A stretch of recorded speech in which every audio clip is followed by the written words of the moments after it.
Structure है इसे practice करते हैं। तो देखिए ये जो स्ट्रक्चर है यहाँ पे दो ग्रुप है, एक है हाइड्रोक्सी और एक है ऑक्सो। अब कौन सा है हाइड्रोक्सी, अब कौन सा है ऑक्सो, या कौन सा है ओन या ऑल, किस हिसाब से करके, क्योंकि जो कीटोन ग्रुप है इसका प्रायोरिटी ऊपर है, हाइड्रोक्सी ग्रुप का प्रायोरिटी नीचे है। तो हम नंबरिंग इस तरफ से करेंगे 1 2 3 4 5 6। अब नंबरिंग करने के बाद 4 नंबर पे है हाइड्रोक्सी ग्रुप, तो हाइड्रोक्सी ग्रुप को देखेंगे, फिर 4 hydroxy 1 2 3 4 5 6 hexane 3 own, 4 hydroxy hexane 3 own. Next जो स्ट्रक्चर है आपको देखना पड़ेगा कि यहाँ पे कार्बोक्सिलिक एसिड ग्रुप है, कार्बोक्सिलिक एसिड ग्रुप का सबसे हाथ नंबर 1 है, तो 1 2 3 4, तो 3 नंबर पे है कीटोन दैट इज ऑक्सो, तो 3 ऑक्सो ब्यूटाइरिक एसिड, क्योंकि ये 4 कार्बन है 1 2 3 4, 4 कार्बन का एसिड होता है ब्यूटाइरिक एसिड। अब 3 पोजीशन पे है इसका ऑक्सो, तो 3 ऑक्सो ब्यूटाइरिक एसिड। इसी हिसाब से ये देखिए ये जो स्ट्रक्चर है दिस इज द ईथर, तो ईथर के एक साइड पे है मिथाइल ग्रुप और एक साइड पे है प्रोपाइल ग्रुप। तो स्मॉलेस्ट ग्रुप कौन सा है, मिथाइल ग्रुप, तो हम इसे कैसे करेंगे एल्कोक्सी एल्केन, तो मिथाइल ग्रुप के साथ ऑक्सीजन दैट इज मिथॉक्सी। अब इस साइड पे है propyl group that is propane, तो इसका नाम होगा मिथॉक्सी प्रोपेन। अब ये जो स्ट्रक्चर है इस स्ट्रक्चर को आप ध्यान से देखिए, सिंपल इस साइड ये जो फंक्शनल ग्रुप आपको दिख रहा है दैट इज एल्डिहाइड ग्रुप, तो एल्डिहाइड ग्रुप अगर है तो इसको हम प्रायोरिटी देंगे, तो इस हिसाब से यहाँ पे नंबर 1 आएगा। अब नंबर 1 के बाद हमें देखना होगा कि लॉन्गेस्ट चेन कौन सा है, लॉन्गेस्ट चेन के हिसाब से 1 2 3 4 5 6, तो ये जो ग्रुप है ये हेक्सन, तो जो पेरेंट चेन है दैट इज हेक्सानल।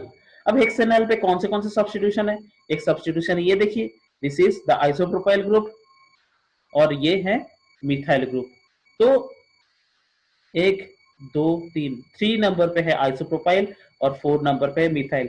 आई पहले आता है एम बाद में आता है, तो इसको हम लिखेंगे 3 आइसोप्रोपाइल 4 मिथाइल हेक्सानल।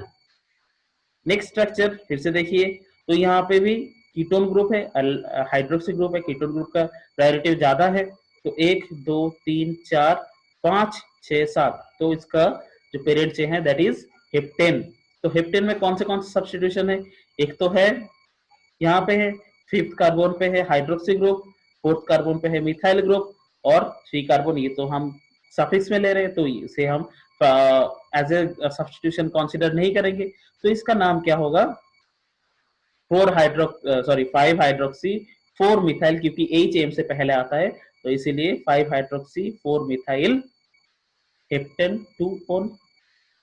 ओके, नेक्स्ट जो साइकिल है जो स्ट्रक्चर है दैट इज साइक्लिक स्ट्रक्चर। अब अगर इसमें एक डबल बॉन्ड नहीं होता है तो ये साइक्लोहेक्सेन, साइक्लोहेक्सेन में कीटोन है दैट इज साइक्लोहेक्सानोन। अब साइक्लोहेक्सेन में कौन से पोजीशन पे डबल बॉन्ड है वो हमें इंडिकेट करना पड़ेगा 1 2 3, तो ये यहाँ पे ये स्ट्रक्चर हम लेते हैं साइक्लोहेक्स 3 इन ओन या 3 इन 1 ओन, नंबर 1 पे है कीटोन ग्रुप, तो यहाँ पे हम कंसीडर कर देंगे कि साइक्लोहेक्सेन 3 इन 1 ओन। तो यहाँ पे ये जो स्ट्रक्चर देखिए स्ट्रक्चर जिस हिसाब से आपको बताया गया वो उस हिसाब से स्ट्रक्चर का नाम है या नहीं है, या आप स्ट्रक्चर को खुद से भी नामकरण कर सकते हैं, देखिए कि आपका सही आंसर हुआ है या नहीं हुआ। तो नेक्स्ट जो फंक्शनल ग्रुप की तरफ हम बढ़ते हैं दैट इज कार्बोक्सिलिक एसिड। तो कार्बोक्सिलिक एसिड बहुत ही इंपॉर्टेंट ग्रुप है जिसका जनरल फॉर्मूला है RCOOH, तो इसके हिसाब से हम यूज करते हैं ओइक एसिड, तो ओइक एसिड के बाद ये हमेशा सफिक्स में यूज होता है, ये प्रीफिक्स में जनरली यूज नहीं होता है, ये हमेशा सफिक्स में यूज होता है। तो ये सिंपल एल्केन में अगर COH ग्रुप एक हाइड्रोजन को रिप्लेस करके COH ग्रुप लाया जाता है दैट इज कार्बोक्सिलिक एसिड। तो इसमें भी सिंपल आपको लॉन्गेस्ट चेन ढूंढना है जहां पे कार्बोक्सिलिक एसिड ग्रुप है, तो कार्बोक्सिलिक एसिड ग्रुप को नंबर 1 देना है और remaining the rules are the same, like आपको जो भी ढूंढना है फंक्शनल ग्रुप या ज्यादा एक के ज्यादा फंक्शनल ग्रुप है तो डाई के हिसाब से देना है, एल्किल ग्रुप है तो एल्किल ग्रुप का पोजीशन आपको डिनोट करना है, एल्काइन ग्रुप है तो एल्काइन ग्रुप का पोजीशन आपको डिनोट करना है, तो इस हिसाब से इसका नाम बनेगा। अब देखिए जैसे ब्यूटानोइक एसिड बना है, तो अब यहाँ पे देखिए ये 5 कार्बन का है, 1 2 3 4 5। अब 5 कार्बन पे कहाँ कहाँ पे क्या सब्स्टिट्यूशन है, देखिए यहाँ पे एक ब्रोमो है, बी पहले आता है तो 4 ब्रोमो हम लिख देंगे। फिर यहाँ पे एक एल्किन ग्रुप है, एल्किन ग्रुप स्टार्ट कहाँ से हो रहा है, स्मॉलर पोजीशन पे 2 नंबर से, तो 2 पेंटेन पेंटिनोइक एसिड। ठीक, तो अब आता है डाइकार्बोक्सिलिक एसिड। डाइकार्बोक्सिलिक एसिड मतलब जो स्ट्रक्चर जिसमें दोनों कार्बोक्सिलिक एसिड है, तो उसे बोला जाता है डाइकार्बोक्सिलिक एसिड।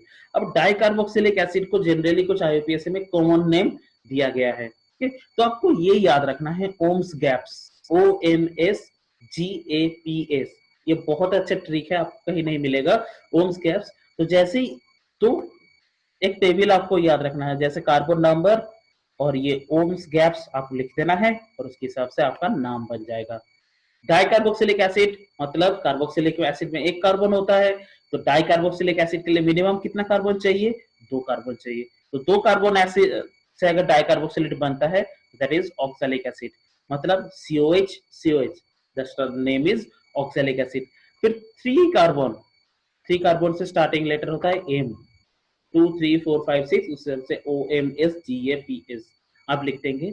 फिर जैसे M एम होता है, फिर 3 कार्बन में क्या होता है, COH CH2 COH, तो इस हिसाब से उसका नाम हो जाएगा मेलोनिक एसिड।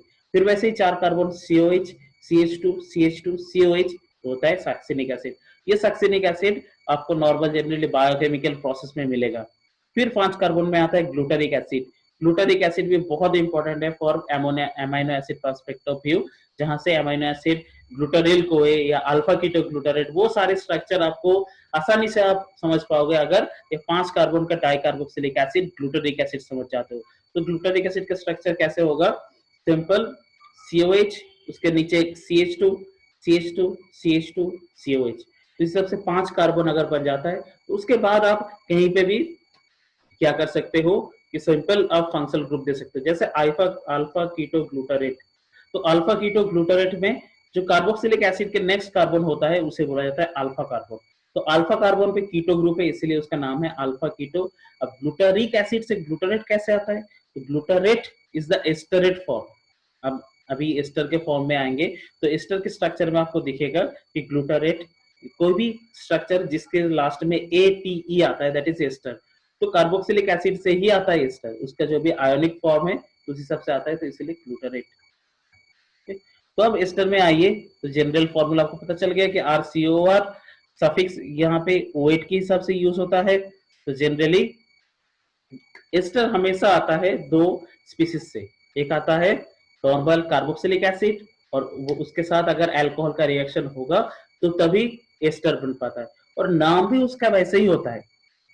जिस जहां से अल्कोहल ग्रुप आता है, तो उस, जैसे अल्कोहल बनता है अल्काइल ग्रुप से, अल्काइल ग्रुप के बाद कोई भी हाइड्रोक्सी ग्रुप आता है, तो उस अल्काइल ग्रुप को आप YL, जैसे मिथानॉल से आता है तो मिथाइल, ब्यूटानॉल से आता है तो ब्यूटाइल, तो इस सब से YL प्रीफिक्स यूज करेंगे। उसके बाद जो अदर पार्ट होता है तो उसे एज ए OH के फॉर्म पे रखा जाता है।